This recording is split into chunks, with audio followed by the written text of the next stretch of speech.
नर्मदे हर। नर्मदे हर। आप कृष्णा जी महाराज जी ऋषिकेश से हैं, जी माँ नर्मदा जी की संपूर्ण पैदल परिक्रमा पर हैं। जी। महाराज जी, ओंकारेश्वर से आप बड़वानी के आगे आ गए हैं, बताइए आपका अभी तक का अनुभव कैसा रहा? अ, जब माँ नर्मदा जी की इच्छा होती है तब माँ नर्मदा जी किसी भी साधक को यहाँ बुलवा लेती है। हर एक साधक का सपना रहता है कि हमारे जीवन में नर्मदा परिक्रमा हो ही हो, है ना। और शास्त्रों में भी ऐसे आज्ञा की है कि यस्तु संचरते देशान सेवते पंडितान तस्य विकासिता बुद्धि, है ना। यदि हमारे बुद्धि का विकास करना हो, हमें हर तरह की जान पहचान, अच्छाई बुराई भलाई ये सब जानना हो, तो विविध देशाटन में जाना चाहिए, मतलब विविध भागों में जाकर ऐसा अनुभव करना चाहिए। ऐसा शास्त्र में भी हमें कहा है। और ये सब मुद्दे हमारे नज़र के सामने आ गए।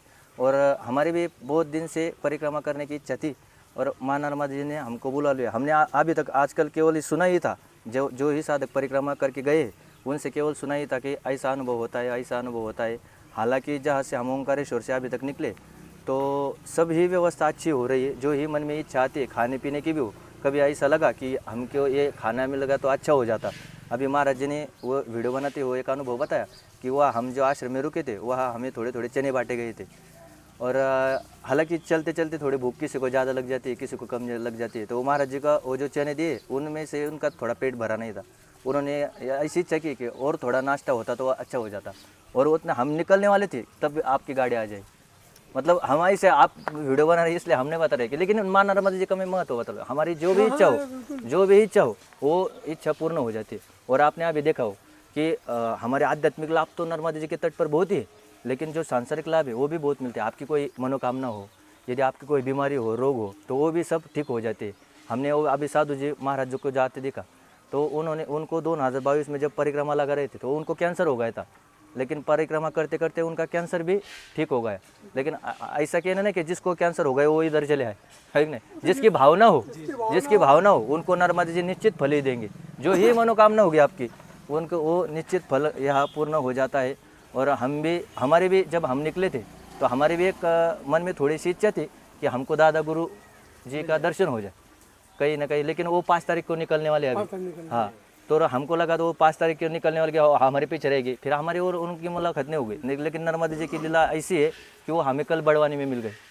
करेक्ट। दादा गुरु जी हाँ, कल बड़वानी में आए थे दादा हाँ, गुरु। तो कल हमारे पास और हमको उनको बहुत परिक्रमाओं से मिल गए, जाते जाते समय बहुत परिक्रमा। लेकिन उन्होंने किसी के पास ही गाड़ी नहीं ठहरी उन्होंने। लेकिन जब हम 7-8 लोग जा रहे थे तो वो बोले मुझे क्या हुआ मुझे ही पता नहीं चला, ऐसे दादा गुरु की शब्द है। वो बोला मुझे क्या हुआ मुझे ही पता नहीं चला, और मैंने गाड़ी रोक दी।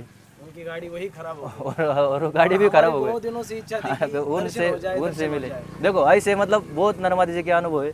जो भी आप इच्छा करते हो वो नर्मदा जी पूरा करते ही है। लेकिन हमारा उतना भाव होना चाहिए, सजल श्रद्धा होनी चाहिए। यदि हमारा पूरा विश्वास होगा, श्रद्धा होगी, तो नर्मदा जी के तट पर आप कौन सी भी इच्छा करो वो मतलब 100% पूरी हो जाएगी आपकी। ऐसा ही।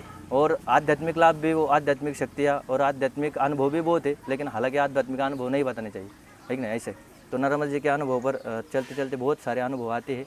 लेकिन इतना ही कहूँगा कि हर एक को ये परिक्रमा अवश्य करनी चाहिए, क्योंकि इससे बहुत सारे सीखने को खान पान की मर्यादा, हमें कैसा रहना चाहिए, कैसा व्यवहार करना चाहिए, लोग कैसे रहते हैं, कैसे रहते हैं।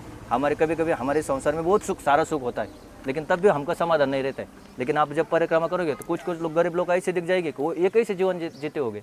ऐसे भी हमारे ख्यालात है। तो सारे प्रश्न के उत्तर यहाँ नर्मदा जी के तट पर मिल जाते हैं। इसलिए इतना ही कहूँगा कि हर एक को ये परिक्रमा अवश्य करनी चाहिए। नर्मदे हर। नर्मदे हर।